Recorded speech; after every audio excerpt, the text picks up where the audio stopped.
Doctor. Running bear. Thompson's weathered hands trembled as the wild bobcat's paw wrapped around his forearm, claws piercing through his field jacket like desperate fingers. Her golden eyes, wide with maternal terror, locked onto his with an intensity that shattered 30 years of scientific protocol. This wasn't supposed to happen. Wild animals don't beg. Tommy Clearwater stumbled backward, his clipboard clattering against the metal fence as the other staff members froze in stunned silence. The morning mist seemed to thicken around them, carrying the metallic scent of blood and the bobcat's labored breathing.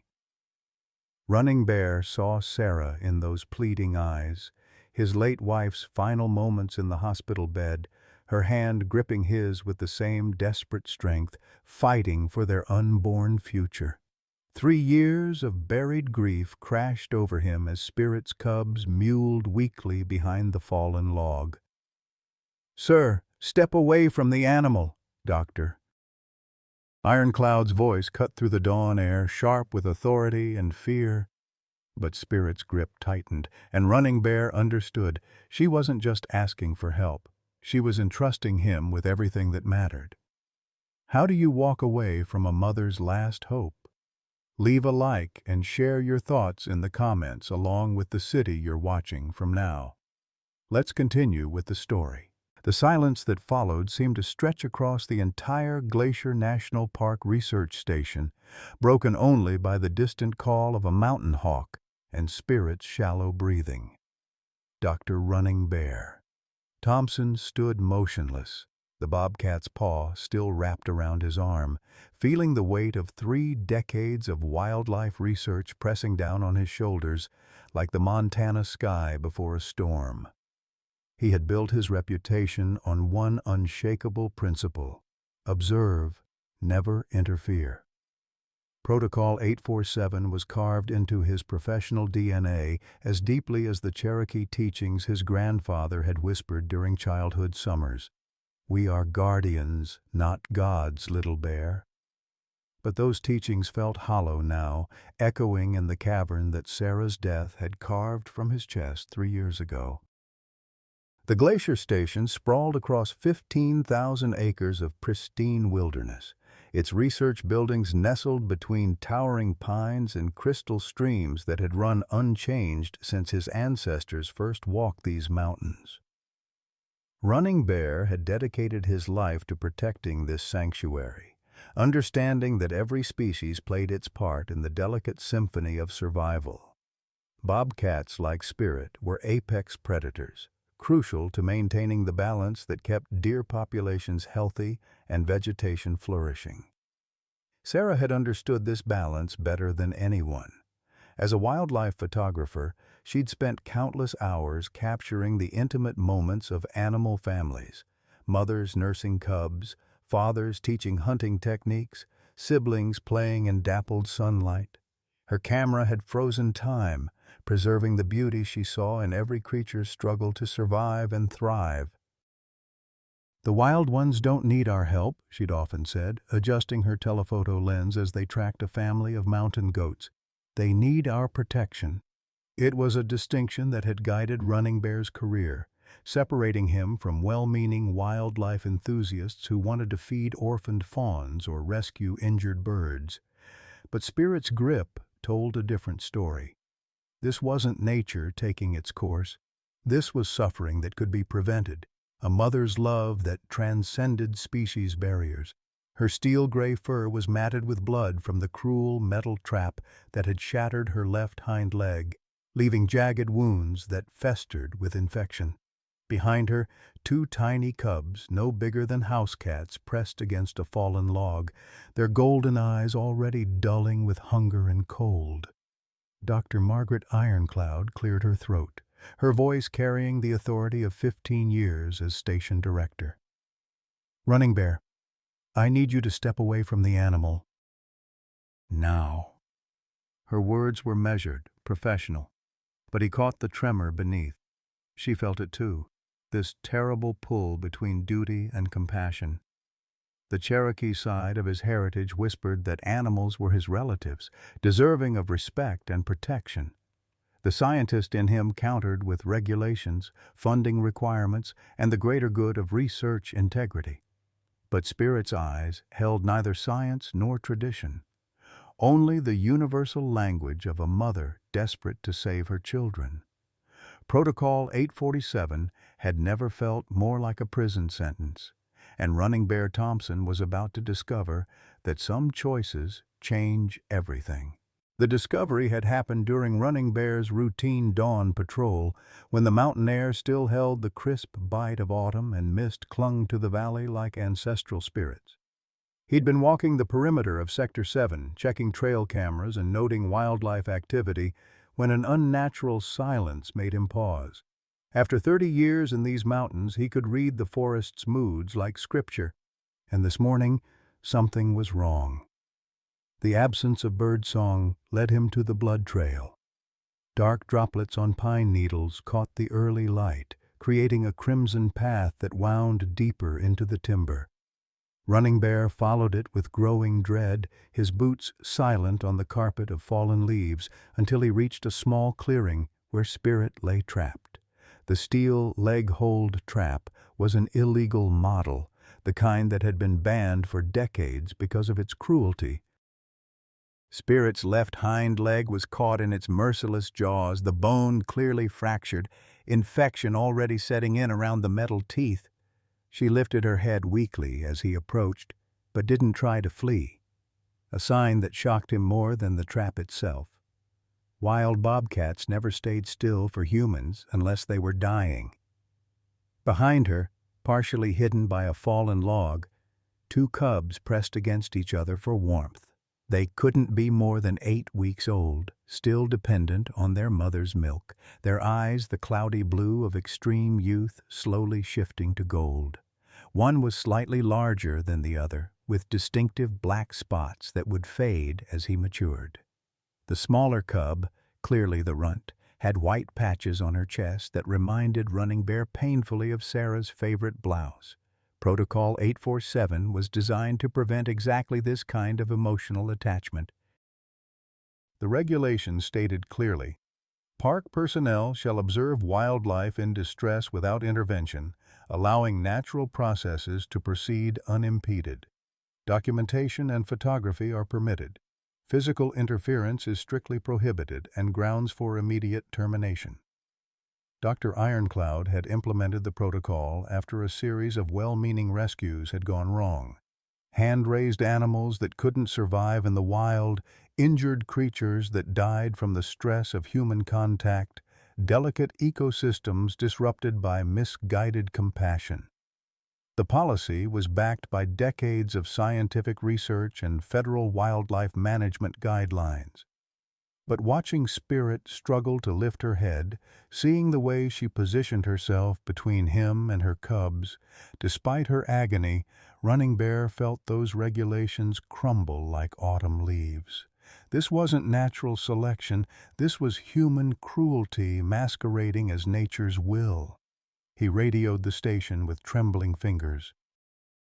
"Base, this is Thompson. I've got a situation in Sector 7. Adult female bobcat caught in an illegal trap, appears to have cubs." Dr. Ironcloud's response was immediate and sharp. Status of the animal: severe leg injury, signs of infection. She's been trapped for at least 12 hours, maybe longer. Running Bear's voice caught as Spirit's golden eyes met his again. "She's not going to make it without intervention. You know the protocol, Running Bear. Document and observe. I'm sending Tommy out with the photography equipment. Do not engage with the animals."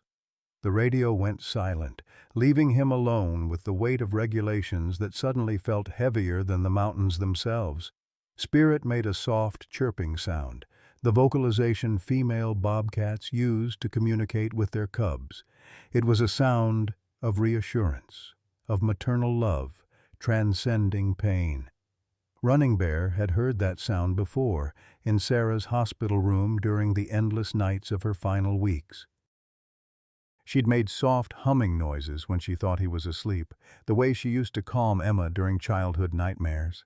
Even dying, Sarah had tried to comfort others. The cubs began to mewl, high-pitched cries that spoke of hunger and cold. Without their mother's milk, they had perhaps 48 hours before they weakened beyond recovery.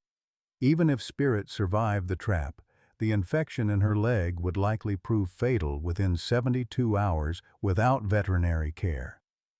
Tommy Clearwater arrived 30 minutes later, his young face pale as he took in the scene. As a Cherokee intern from the Flathead Reservation, he understood the spiritual significance of what they were witnessing. In their tradition, bobcats were protector spirits, guardians of families and sacred spaces.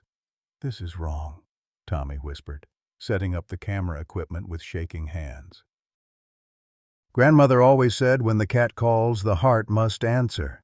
"Protocol is protocol," Running Bear replied, but his words felt like ash in his mouth. He watched Spirit try to groom one of her cubs, stretching her neck despite the agony it caused, and something deep in his chest began to crack. The cub's cries grew weaker as the morning progressed, and Spirit's breathing became more labored.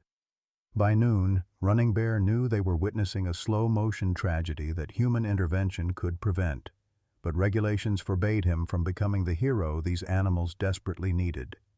The countdown had begun. 72 hours until nature claimed what human cruelty had condemned. Tommy Clearwater's hands shook as he framed the shot, his camera lens capturing Spirit's agonized form against the backdrop of Montana wilderness. What he filmed in those morning hours would change everything. Not just for the trapped bobcat family, but for everyone whose lives intersected with this moment of profound moral crisis. The young Cherokee intern had grown up hearing his grandmother's stories about animal spirits, about the sacred responsibility humans carried as guardians of the natural world. Now, watching Spirit's labored breathing through his viewfinder, those teachings felt more real than any scientific protocol. When Dr. Ironcloud and Running Bear stepped away to discuss documentation procedures, Tommy made a decision that would shatter the careful boundaries between observation and action. He posted the video to his personal Instagram account at 2:47 p.m. with a simple caption: "Park Service Protocol forces us to watch Mother die. Save Spirit.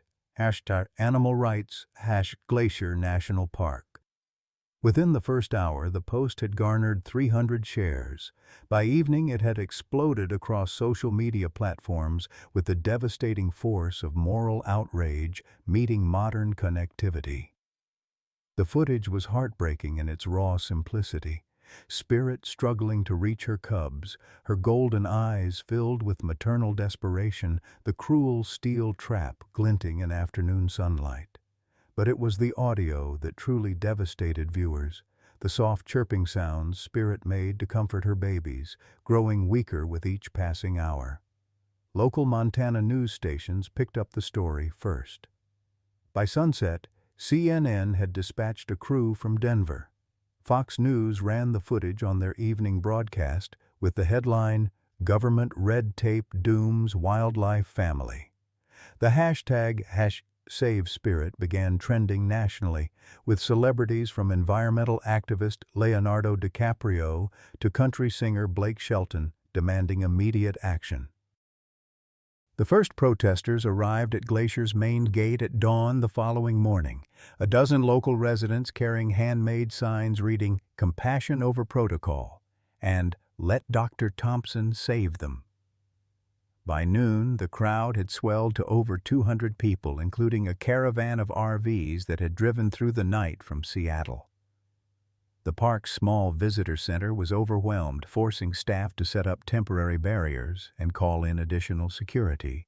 Dr. Margaret Ironcloud found herself facing the worst crisis of her 15-year tenure as station director.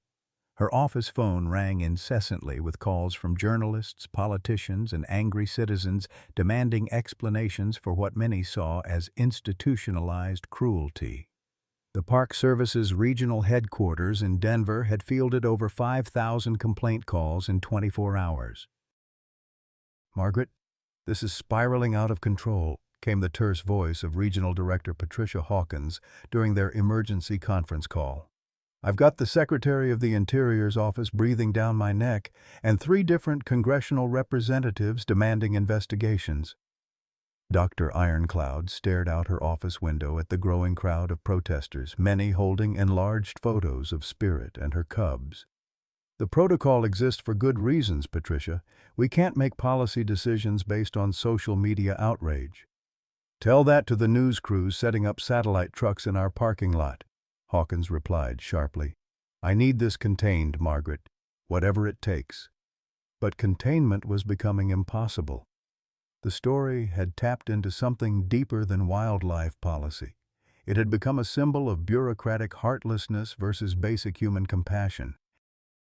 Online fundraising campaigns sprung up overnight, raising thousands of dollars for Spirit's rescue, despite having no official connection to the Park Service. Petition websites crashed under the weight of signatures demanding Protocol 847's immediate suspension. Running Bear watched the media circus unfold with growing anguish. Each news report featured the same heartbreaking footage of Spirit's deteriorating condition, often accompanied by expert veterinarians explaining exactly how her life could be saved with basic medical intervention.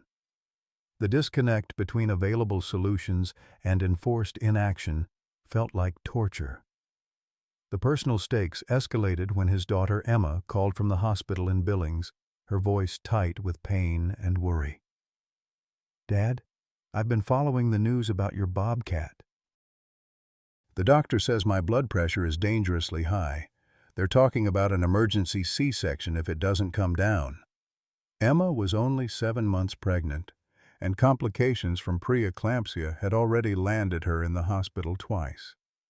The baby's survival depended on reaching full term, but the stress of her father's professional crisis was taking a devastating toll on her health. "Sweetheart, you need to focus on taking care of yourself and the baby," Running Bear said, though his own heart felt ready to shatter. The irony was crushing.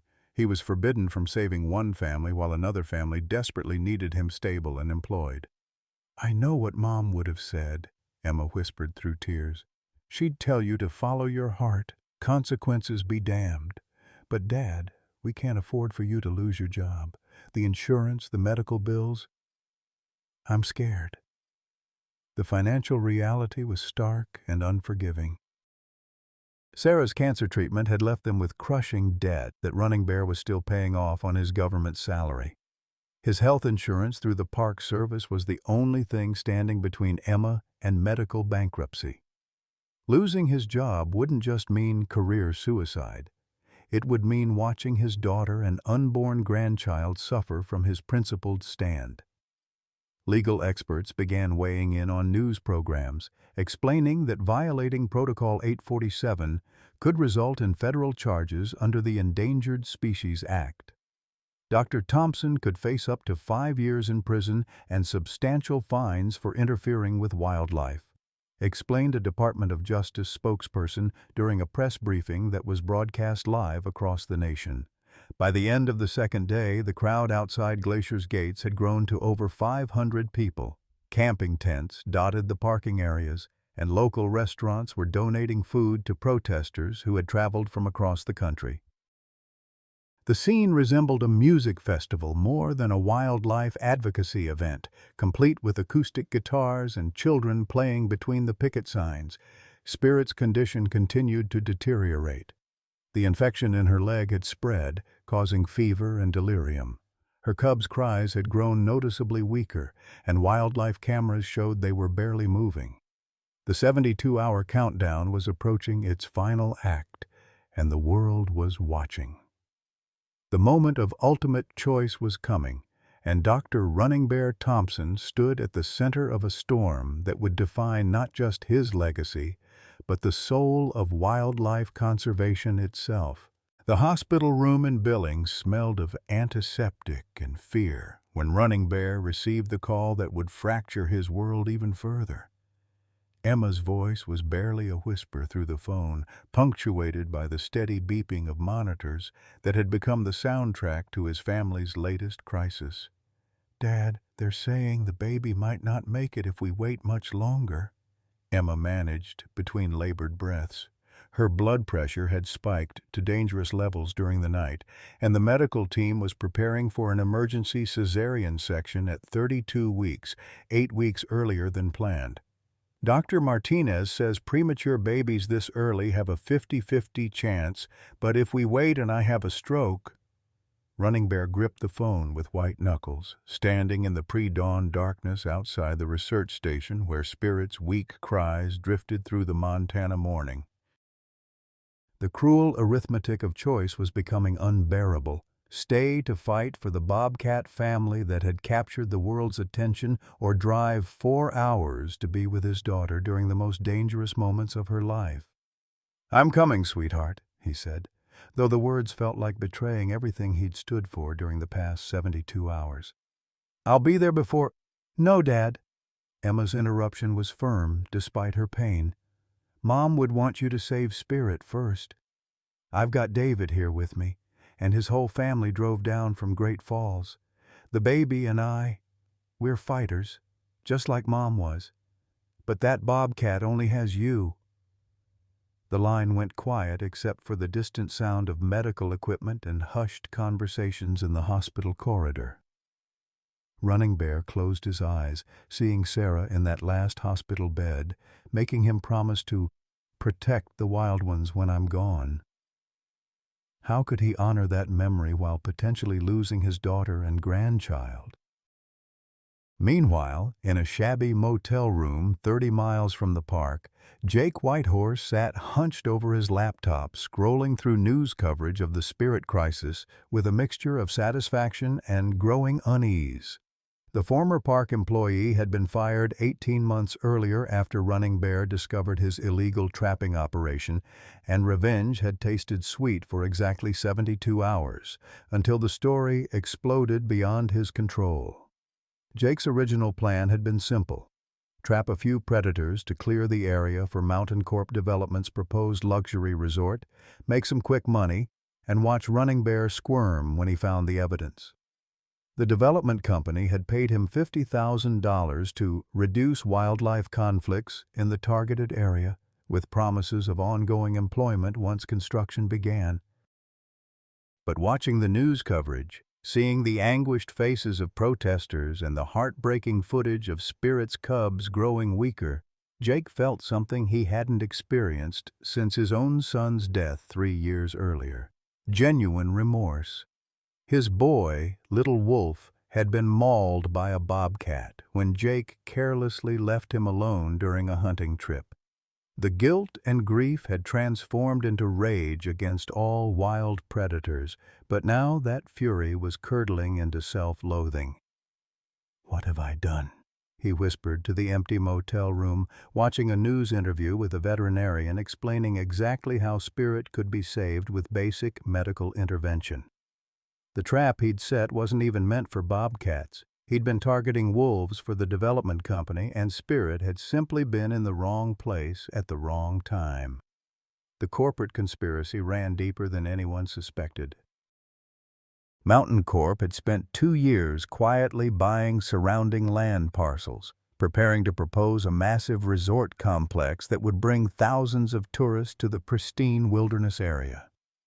Predator removal was just the first step in environmental preparation that would make their development application more palatable to federal regulators.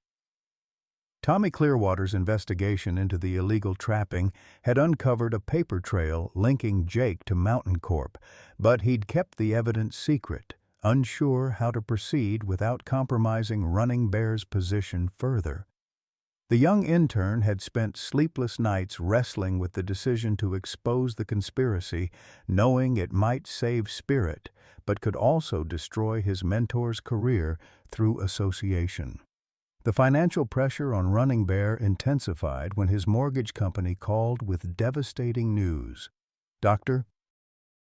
Thompson, we've reviewed your account and given the recent media attention surrounding your employment status, we're accelerating the foreclosure timeline, the loan officer explained with bureaucratic coldness. You have 14 days to bring the account current or face immediate eviction proceedings. The house that Sarah had lovingly restored, where they'd raised Emma and planned to grow old together, was slipping away like everything else in his life. The medical bills from Sarah's cancer treatment, combined with Emma's current hospitalization, had created a crushing debt spiral that his government salary could barely manage, and losing his job would make recovery impossible. Dr. Ironcloud found herself caught between her personal convictions and institutional pressures that threatened the entire research station's funding. During increasingly tense conference calls with Washington, she learned that Protocol 847 violations could result in the loss of federal grants worth over $3 million annually. Money that supported not just the glacier station, but wildlife research programs across the entire region.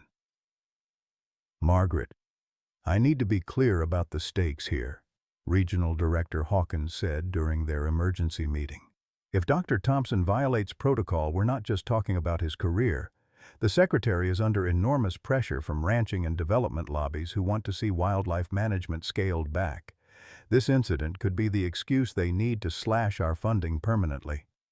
The protesters outside the park gates had organized into something resembling a small city, complete with volunteer medical tents, communal kitchens, and makeshift stages where speakers shared stories about wildlife conservation and government overreach. Local businesses in nearby towns reported unprecedented crowds as supporters traveled from across the country to join the vigil. Among the protesters was Margaret Strongheart, a Blackfeet elder who had driven 18 hours from North Dakota after seeing the news coverage. She carried photographs of her own family's sacred animal encounters, stories passed down through generations about the spiritual connections between humans and wildlife. That bobcat is testing our humanity, she told the gathered crowd, her weathered voice carrying across the assembled tents and RVs. Our ancestors understood that animals are our relatives, deserving of respect and protection. When we turn our backs on their suffering, we lose pieces of our own souls. The financial support was overwhelming and completely unexpected. Online fundraising campaigns had raised over $400,000 in just 3 days, with donors from around the world contributing everything from $5 donations to corporate sponsorships. A GoFundMe account titled Save Running Bear's Career had collected enough money to pay off his mortgage and Emma's medical bills twice over. But the money came with complications. Accepting donations could be seen as profiting from his position as a government employee, potentially adding ethics violations to the charges he already faced. The legal maze surrounding his situation grew more complex by the hour, as attorneys from environmental groups offered pro bono representation while Department of Justice lawyers prepared potential prosecution files. Emma's condition deteriorated rapidly on the second night. The emergency cesarean section became inevitable when her blood pressure reached stroke-level readings, and the medical team prepared to deliver a baby whose survival chances remained heartbreakingly uncertain. David, her husband, called Running Bear with updates every few hours, his voice betraying the fear he tried to hide from his wife. "She keeps asking if Spirit is still alive," David reported during one late-night call. "The nurses don't understand why she's so focused on a wild animal when her own life is at risk. But I get it. Emma sees herself in that mother, fighting for her babies against impossible odds." The parallel between Emma and Spirit became a central theme in the media coverage, with reporters drawing explicit connections between the human mother fighting for her premature baby and the bobcat mother struggling to save her cubs. Both families hung in the balance, separated by species, but united in their desperate need for intervention and care. As the 72-hour deadline approached, Running Bear stood at the epicenter of forces that threatened to tear apart everything he'd built. His daughter lay in a hospital bed preparing for emergency surgery. His career and financial security hung by threads that could snap with a single decision. The woman he'd loved for 25 years was 3 years in the grave, unable to guide him through the most important choice of his life. And 40 yards away, behind a chain-link fence that might as well have been prison bars, Spirit continued her losing battle against time, infection, and a steel trap that represented everything wrong with human interference in the natural world. Her cubs' cries had grown so weak they were barely audible, and wildlife cameras showed they were entering the final stages of starvation. The countdown was entering its final hours, and the entire world was watching to see whether one man's conscience could overcome a system designed to prioritize protocol over compassion. The choice that awaited Running Bear would define not just his own legacy, but the future of wildlife conservation in America. The moment of truth was approaching, and there would be no going back from whatever decision he made. The federal agents arrived at Glacier National Park like storm clouds gathering before a tornado, their black SUVs cutting through the crowd of protesters with mechanical precision. Agent Patricia Morse, from the U.S. Fish and Wildlife Service, stepped out of the lead vehicle, her badge glinting in the morning sunlight as she surveyed the scene with the cold efficiency of someone who had spent 20 years enforcing environmental regulations without regard for public sentiment. "Dr. Thompson," she called out, as Running Bear emerged from the research station, her voice carrying across the tense silence that had fallen over the assembled crowd. "I'm here to inform you that any violation of Protocol 847 will result in immediate federal charges under the Endangered Species Act, punishable by up to 5 years in prison and fines exceeding $200,000. The protesters erupted in angry shouts, their voices creating a wall of sound that seemed to shake the mountain air itself. Running Bear stood frozen between the federal agents and the chain-link fence where Spirit lay dying, feeling the weight of impossible choices crushing down on him like an avalanche. Behind Agent Morse, a team of federal wildlife specialists began setting up monitoring equipment, making it clear that every movement near the Bobcat enclosure would be recorded and scrutinized. The legal noose was tightening with bureaucratic precision, transforming what had begun as a moral crisis into a criminal investigation. "Doctor." Ironcloud appeared at Running Bear's side, her face pale with the strain of managing a situation that had spiraled far beyond anything in her administrative training. "The Secretary of the Interior's office just called," she whispered urgently. "They're threatening to revoke our research license entirely if there's any protocol violation. 30 years of wildlife research gone." The stakes had escalated beyond individual careers into institutional survival. The Glacier Research Station employed 47 people, supported dozens of graduate students, and conducted studies that influenced wildlife policy across North America. One man's decision to save a trapped bobcat could destroy the very system designed to protect thousands of animals. Tommy Clearwater pushed through the crowd of federal agents, his young face set with determination that reminded Running Bear of his own youthful idealism before decades of bureaucracy had worn it smooth. "Dr. Thompson, I need to show you something," he said, holding out a manila folder with trembling hands. "I've been investigating the trapping operation, and what I found changes everything." The documents Tommy had compiled told a story of corruption that reached far beyond Jake Whitehorse's personal vendetta. Mountain Corp Development had spent 18 months orchestrating an elaborate scheme to clear predators from the area, preparing for a resort development that would transform 15,000 acres of pristine wilderness into luxury accommodations for wealthy tourists. "Look at these invoices." Tommy pointed to a series of payments totaling over $300,000.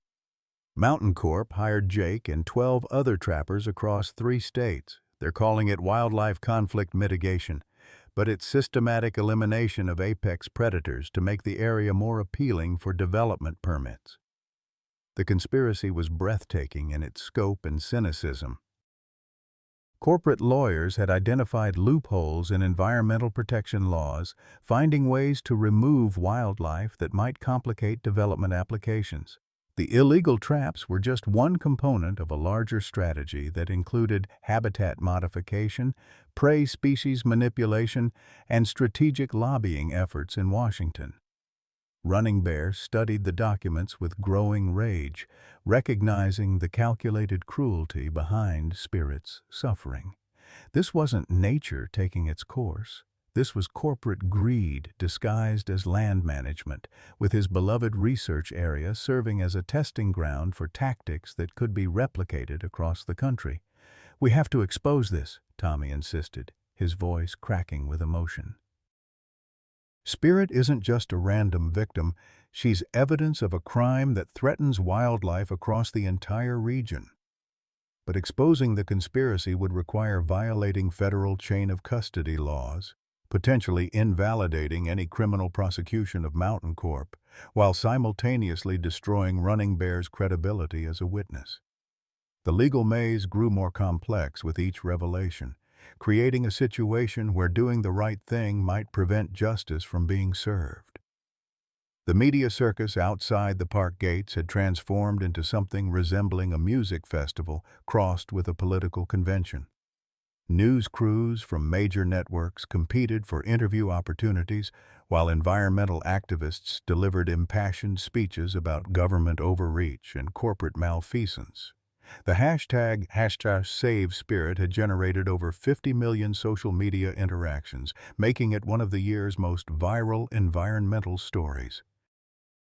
Celebrity supporters arrived throughout the day, their private jets landing at the small airport in Kalispell before motorcades carried them to the protest site.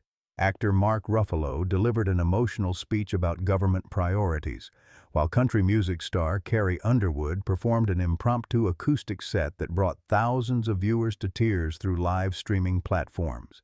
"This isn't just about one Bobcat family," Ruffalo told the crowd, his voice amplified by professional sound equipment that environmental groups had donated. "This is about who we are as a society. Do we prioritize bureaucratic procedures over basic compassion? Do we let corporate interests destroy the wild places that define our national character?" The financial support continued to pour in from unexpected sources. The Humane Society pledged $50,000 for Spirit's medical care, while smaller donations from school children, retirees, and animal lovers created a flood of crowd-funded support that overwhelmed processing systems. Online platforms crashed repeatedly under the weight of donation traffic. But the money came with legal complications that threatened to make Running Bear's situation worse. Government ethics experts warned that accepting donations related to his official duties could constitute bribery or conflict of interest violations, adding federal corruption charges to the wildlife violations he already faced. "It's a perfect trap," explained legal analyst Rebecca Martinez during a CNN interview. "Dr. Thompson can't accept the money he needs to survive the crisis, and he can't perform the rescue that would justify the donations. The system is designed to prevent exactly the kind of humanitarian intervention that common sense demands." In the hospital room in Billings, Emma Thompson Cloudwalker fought her own battle against time and biology. The emergency cesarean section had been moved up to within hours as her condition deteriorated beyond what medications could control. Her husband David sat beside her bed, holding her hand while monitoring the fetal heart rate that had become increasingly erratic. "The baby's in distress," Dr. Martinez explained to the assembled family members. "We need to deliver now, or we risk losing both mother and child. At 32 weeks, the infant will need intensive care, but survival rates are much better than they were even 5 years ago."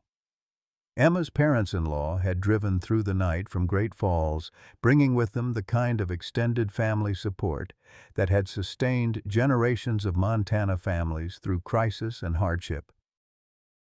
But Emma kept asking for her father. The man who had taught her to love wildlife and respect the difficult choices that conservation sometimes required. "He needs to be here," she whispered through the haze of pre-surgical medications.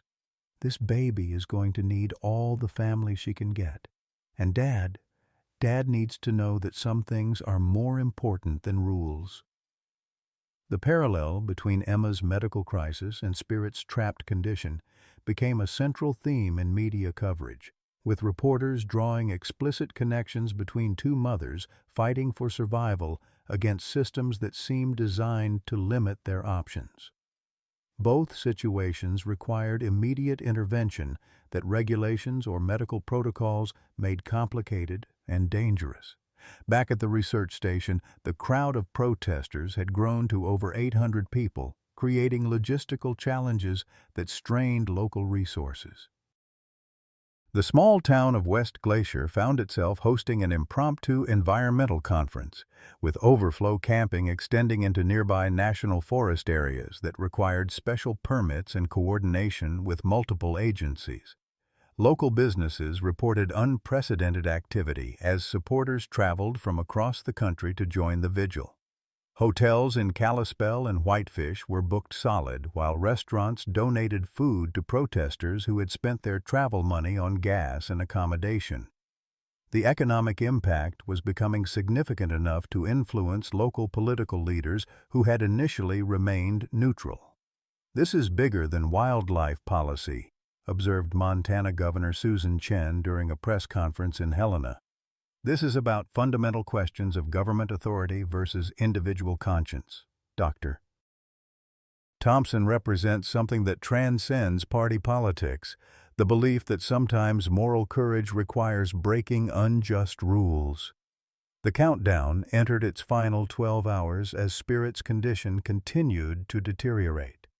Wildlife cameras showed that she had stopped trying to groom her cubs, a behavioral change that veterinarians recognized as a sign of approaching death.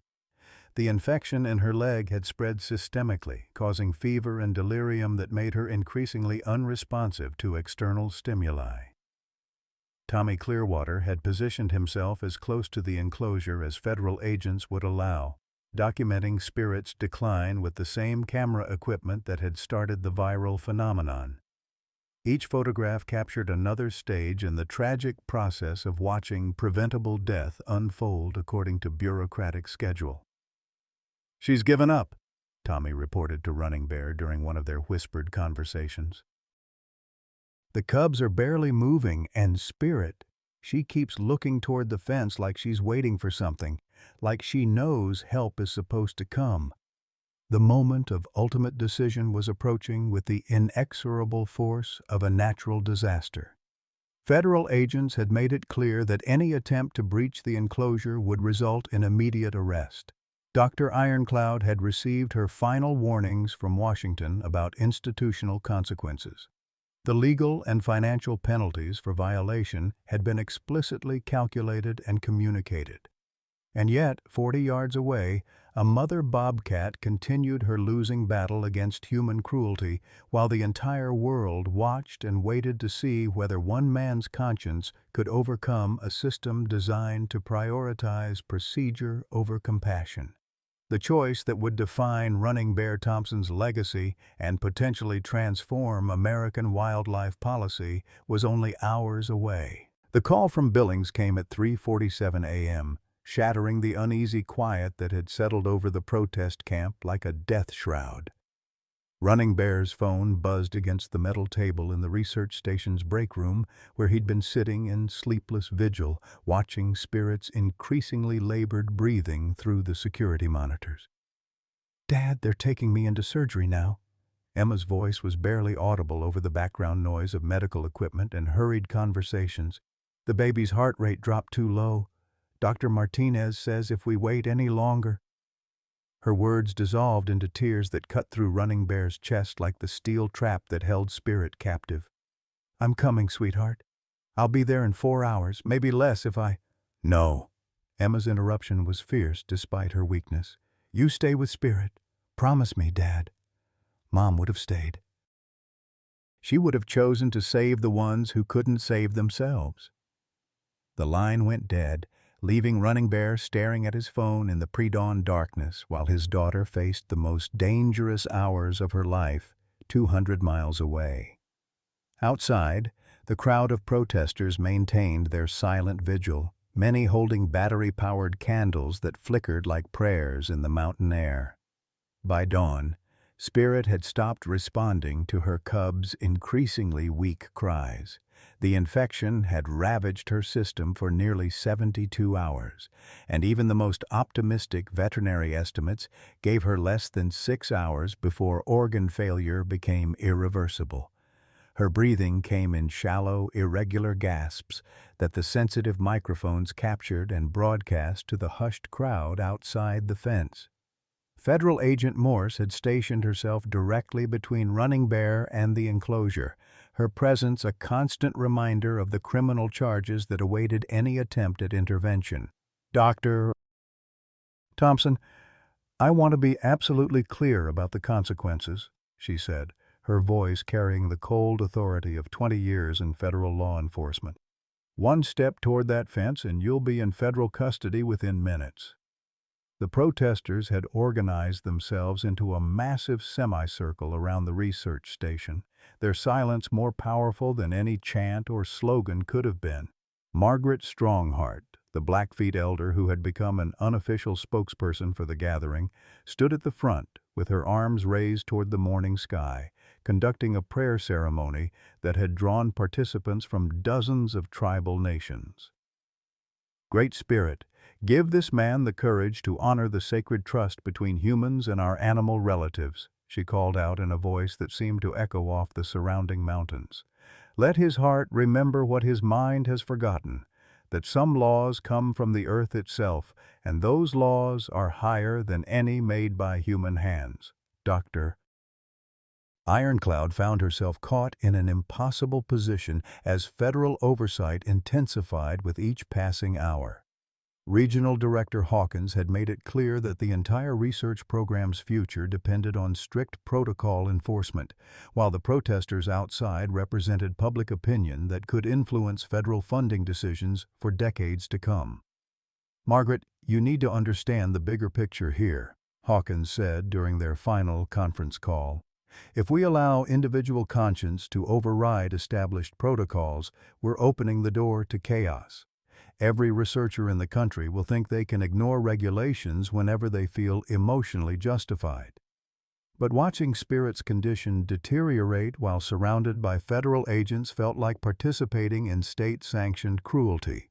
Dr. Ironcloud had entered wildlife conservation to protect animals, not to watch them die according to bureaucratic schedules.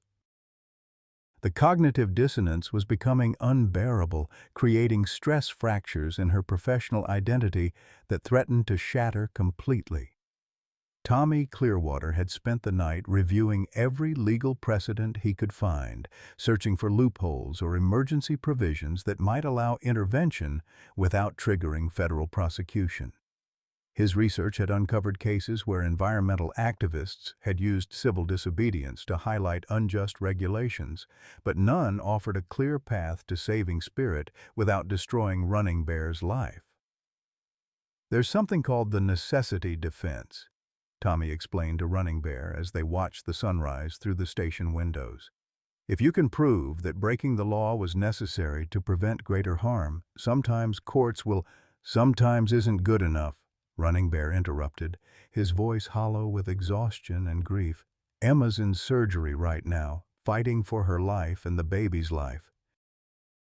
If I go to prison, who's going to take care of them if something goes wrong?" The financial calculations were brutal and unforgiving. Even with the crowd-funded donations, legal fees for federal wildlife violations could easily exceed $500,000. Prison time would mean losing his government pension, his health insurance, and any chance of future employment in wildlife research. The cascading consequences would destroy not just his life, but potentially Emma's financial security during her most vulnerable period. Jake Whitehorse sat in his motel room, watching live news coverage while wrestling with guilt that had grown unbearable over the past 3 days. The sight of Spirit's cubs growing weaker while their mother fought against his trap had triggered memories of his own son's final moments. Little Wolf crying for help while Jake was too far away to intervene. The money from Mountain Corp sat untouched in his bank account, feeling more like blood money with each news report about the global attention Spirit's plight had generated. Jake had originally convinced himself that removing predators was protecting other families from the tragedy he'd experienced. But watching the universal outpouring of sympathy for the trapped Bobcat family forced him to confront the self-serving nature of his rationalization. "What would little Wolf think of me now?" he whispered to the empty room, staring at a framed photograph of his son taken during their last camping trip together. The boy had loved animals with the pure enthusiasm of childhood, spending hours watching wildlife through binoculars and asking endless questions about their behavior and habitat needs.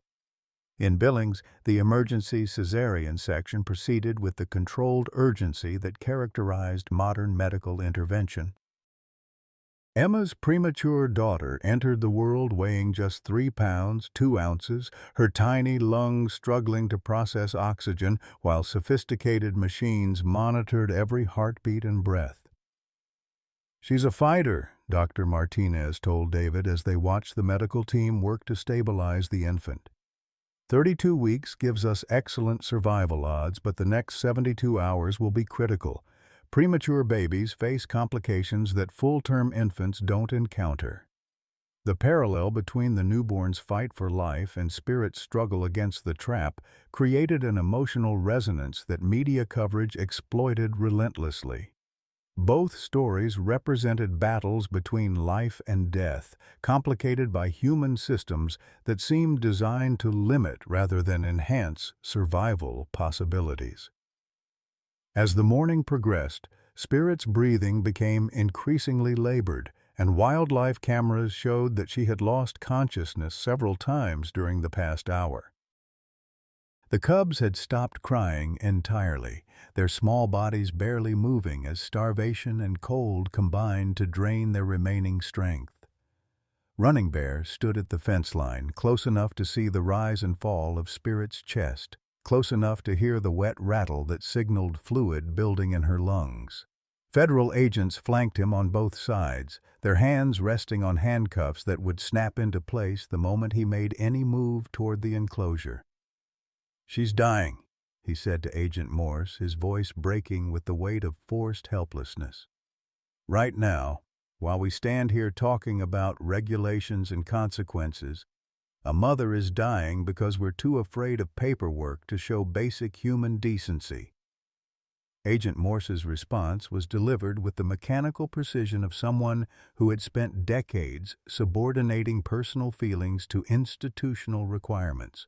"Doctor Thompson, my job is to enforce federal wildlife protection laws as they're written, not as I might wish they were written. The moment you cross that fence, you become a federal criminal." The countdown had reached its final hours, and Spirit's fight was nearly over. The cubs' shallow breathing suggested they would follow their mother into death within hours, creating the complete family tragedy that Protocol 847 had been designed to observe without interference. The choice that would define Running Bear Thompson's legacy and potentially transform American wildlife policy forever was minutes away from becoming inevitable through inaction. Everything he had worked for, everything he had believed about the balance between human intervention and natural process was about to be tested in the most brutal way possible. The moment of ultimate decision had arrived, and the entire world was watching.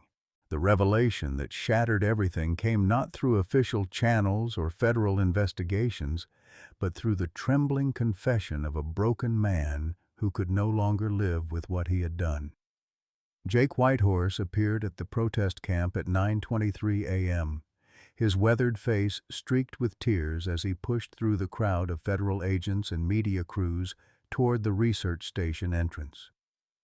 "I need to speak to Dr. Thompson," he called out, his voice cracking with the weight of 3 days' worth of accumulated guilt. "I need to tell him the truth about those traps." Agent Morse moved to intercept him, but Jake held up a manila folder thick with documents that made her pause. "This is evidence of a federal conspiracy," he announced loudly enough for the gathered news crews to hear. "Mountain Corp Development paid me and 11 other trappers to clear predators from this area." "Spirit isn't dying from natural causes.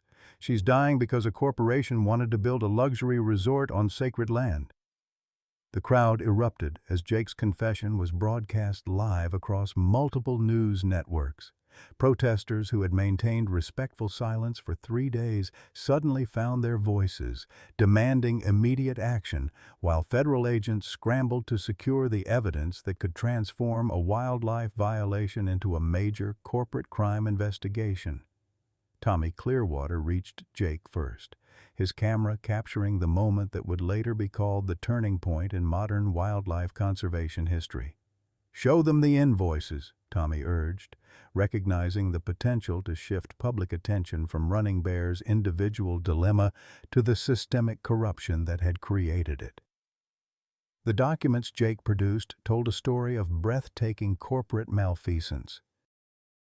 Mountain Corp had spent 18 months systematically eliminating apex predators across 3 states, using illegal trapping methods that violated federal wildlife protection laws on a massive scale.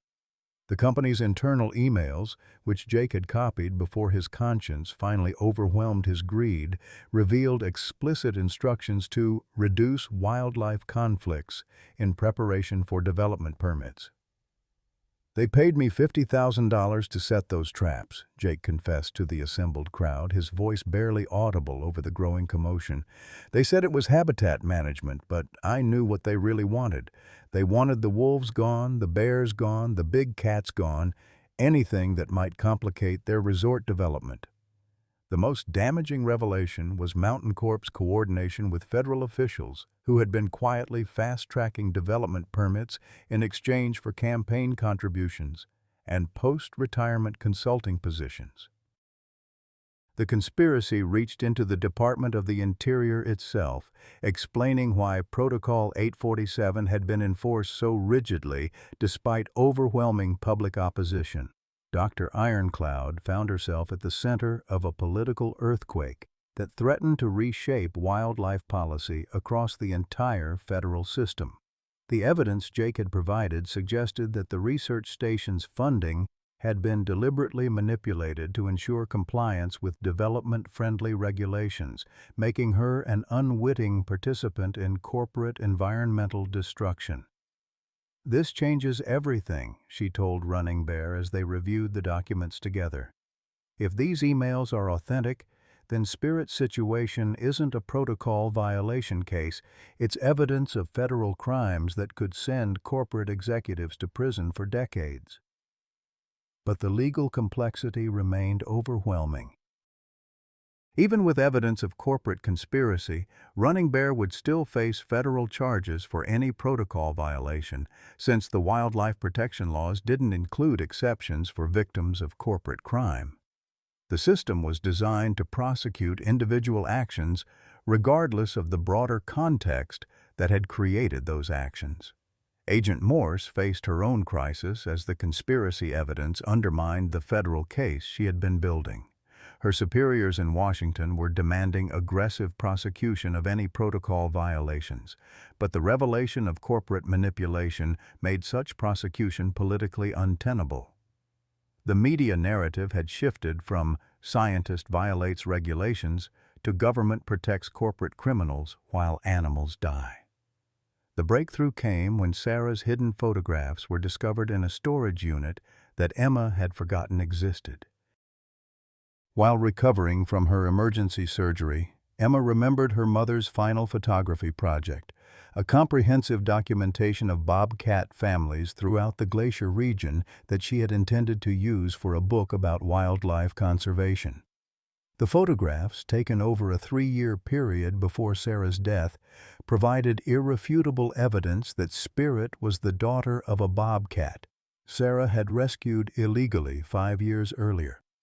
The mother bobcat, whom Sarah had named Hope, had been caught in a similar trap and nursed back to health in secret, violating the same protocols that now prevented her daughter's rescue. "Mom saved Hope when no one was watching," Emma told her father from her hospital bed, her voice weak but determined. She documented everything in her journals: the trap injuries, the recovery process, the successful return to the wild. Spirit exists because Mom chose compassion over protocol. The spiritual significance of the connection resonated powerfully with the Cherokee and Blackfeet protesters who had maintained vigil throughout the crisis. Margaret Strongheart interpreted the revelation as fulfillment of an ancient prophecy about the return of animal spirits to test human faithfulness to sacred obligations. "The daughter has returned to the place where her mother was saved," Strongheart announced to the gathered crowd. "Sarah's spirit is calling through spirit, asking whether we have learned the lessons her sacrifice was meant to teach us."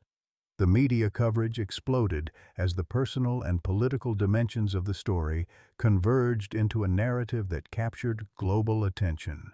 Sarah Thompson became a posthumous symbol of individual conscience confronting institutional cowardice, while spirit represented the continuing consequences of choosing rules over relationships. Celebrity supporters rallied with unprecedented intensity as the corporate conspiracy was exposed. Environmental activists, who had initially focused on wildlife protection, shifted their attention to government corruption, demanding congressional investigations into the relationship between development companies and federal regulatory agencies. "This isn't about one Bobcat anymore," declared actress Jane Fonda during a live television interview. "This is about whether our government serves corporate profits or protects the natural heritage that belongs to all Americans." Dr. Thompson isn't a criminal. He's a patriot standing up to a system that has been corrupted by money and power. The financial support continued to pour in, but now it carried explicit political weight as donors demanded accountability from elected officials who had remained silent during the crisis. Congressional representatives found their offices flooded with calls demanding emergency hearings on wildlife protection enforcement and corporate influence over federal agencies. Jake Whitehorse's confession created a legal pathway that hadn't existed before. His testimony implicated corporate executives and federal officials in a conspiracy that made Spirit's situation evidence of ongoing crimes rather than an isolated incident requiring protocol enforcement. The trap that held her became Exhibit A in what prosecutors were calling the largest environmental corruption case in decades. If Dr. Thompson rescues that Bobcat now, he's not violating protocol, he's preserving evidence of federal crimes, explained environmental attorney Rebecca Martinez during a CNN interview. "The legal framework has completely shifted now that we understand the corporate conspiracy behind those illegal traps. But time was running out faster than legal strategies could develop." Spirit's breathing had become so labored that wildlife veterinarians watching the live feeds estimated she had less than 2 hours before complete respiratory failure. The cubs had lost consciousness, their small bodies failing as hypothermia and starvation combined to drain their remaining strength. Running Bear stood at the fence line, watching the animals he had sworn to protect die according to a schedule created by corporate greed and enforced by federal bureaucracy. The evidence of conspiracy provided moral vindication, but no immediate legal protection, leaving him with the same impossible choice between career survival and conscience that had tormented him for 3 days. The crowd of protesters had grown silent again, sensing that the moment of ultimate decision had arrived despite all the revelations and legal complications. 800 people held their breath as one man wrestled with a choice that would define not just his own legacy, but the future relationship between individual conscience and institutional authority in American environmental policy, Spirit's golden eyes opened one final time, meeting Running Bear's gaze through the chain-link fence with the same desperate plea that had started this crisis. In that moment, all the legal arguments and political implications faded away, leaving only the fundamental question that had always been at the heart of the matter: would he choose love over law when the two could not coexist? The answer was about to transform everything. 6 months later, the morning mist rolled through the valleys of Glacier National Park like a benediction, carrying with it the sounds of life that had returned to flourish in ways no one could have predicted. Dr. Running Bear Thompson stood on the observation deck of the newly constructed Sarah Thompson Wildlife Research Center, watching Spirit lead her two healthy cubs through the meadow where their story had nearly ended in tragedy. The cubs, now nearly 8 months old and approaching independence, had grown into magnificent young bobcats whose survival had become a symbol of hope for wildlife conservation worldwide. The smaller female, whom the Cherokee elders had named Sarah in honor of Running Bear's wife, displayed the same distinctive white chest markings that had reminded him so painfully of loss, but now represented the continuity of love across generations. "She's teaching them to hunt," observed Dr. Emily Thompson Cloudwalker, Running Bear's daughter, as she adjusted the lens on her mother's old camera. The emergency cesarean had saved both her life and her daughter's, and now she carried forward Sarah's work as the center's lead photographer, documenting the success stories that emerged from choosing compassion over protocol. The transformation that had followed the corporate conspiracy's exposure exceeded everyone's most optimistic predictions. Congressional hearings had resulted in the resignation of 3 Department of Interior officials and the criminal prosecution of Mountain Corp executives, whose prison sentences sent shockwaves through the development industry. More importantly, the public outcry had forced a complete revision of wildlife protection protocols, creating the Thompson Amendment that allowed for emergency intervention when animal suffering resulted from human activity. Running Bear's vindication had been complete and overwhelming. The charges against him were dropped within weeks of Jake Whitehorse's confession, and the federal government faced such intense political pressure that they had offered him a promotion to National Wildlife Policy Director, a position he had declined in favor of remaining close to the land and animals he loved. The financial support that had poured in during the crisis had been transformed into something far more valuable than personal security. The Sarah Thompson Wildlife Foundation now operated rescue and rehabilitation facilities across 12 states, with protocols specifically designed to balance scientific objectivity with humanitarian intervention. The foundation's motto, engraved in Cherokee and English above the entrance, read, "When the cat calls, the heart must answer." Tommy Clearwater had completed his graduate degree and now served as the center's education director, using Spirit's story to teach the next generation of wildlife biologists about the ethical complexities they would face in their careers.